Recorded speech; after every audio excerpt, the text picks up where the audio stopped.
Bonjour à tous. Le choix d'un courtier est une étape importante lorsqu'on commence à investir. Dans cette vidéo, je vais examiner Bolero, un courtier belge. On va voir les avantages, les inconvénients, les frais de ce dernier, sa facilité d'utilisation et aussi sa sécurité. À la fin de la vidéo, tu seras en mesure de choisir si Bolero est le bon courtier pour investir ton argent. Est-ce qu'on y va? On y va. Commençons par les avantages et les inconvénients de Bolero. Pour ce qui est des avantages, Bolero s'occupe premièrement de toutes les taxes pour toi. Il y a aussi une intégration avec It's Me et les frais sont moins élevés juste pour les ETF. Cependant, de manière générale, les frais restent élevés et il ne propose pas non plus de parts fractionnées. L'interface est un peu déroutante. Elle ne convient pas non plus aux investissements mensuels et il n'y a pas la possibilité de mettre en place des plans d'épargne. Voyons maintenant ces notions un peu plus en détail. Pour ce qui est des frais, la création d'un compte est gratuite.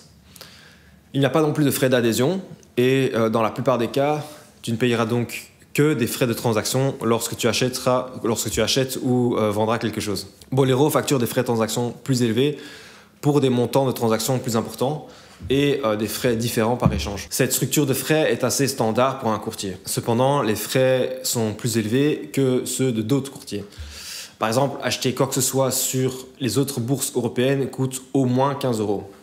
Ça rend Bolero peu attrayant pour les investissements à petite somme.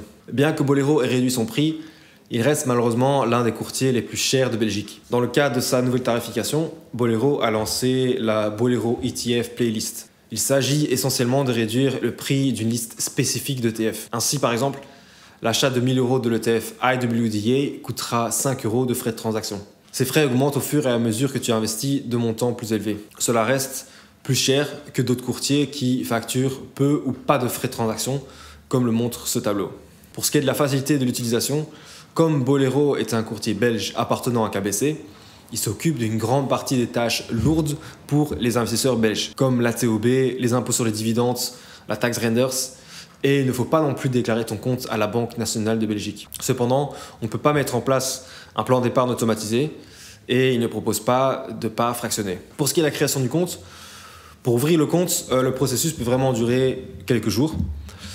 Mais c'est avec It's Me qu'on peut le faire et il y a une application web et une application mobile. On ne peut pas avoir de compte pour enfants, mais on peut avoir des comptes joints. Pour ce qui est de la note, nous lui avons attribué une note de 3 sur 5. Comme il s'agit d'une application de trading, Bolero affiche de nombreux détails qui ne sont pas très pertinents pour la plupart des investisseurs, en particulier pour les investisseurs indiciels qui souhaitent juste acheter et garder leurs investissements. Ça rend l'expérience mobile assez confuse, assez difficile pour trouver les informations dont tu as besoin pour prendre les bonnes décisions d'investissement. Cependant, le fait de pouvoir créer un compte à l'aide de It's Me facilite grandement les choses.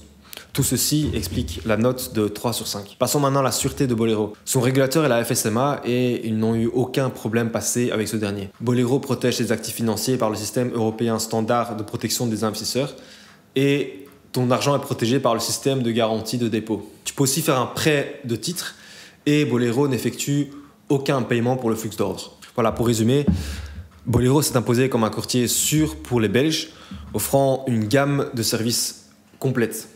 Tu sais également qu'il s'agit d'une option sûre pour les investisseurs car il appartient à la plus grande banque de Belgique, KBC. C'est une option pratique, d'autant plus qu'il s'occupe de toutes les taxes et de toute l'administration pour toi. Cependant, son principal inconvénient est qu'il est assez cher par rapport à d'autres courtiers. Les frais s'accumulent et ils ont un impact négatif sur tes rendements, surtout si tu essayes d'investir sur une base mensuelle.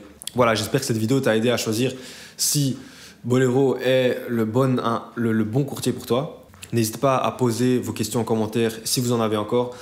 On vous répondra avec grand plaisir. Et n'hésitez pas non plus à vous abonner à la chaîne de Curvo si vous aimez tout ce qui est investissement. Voilà, à plus!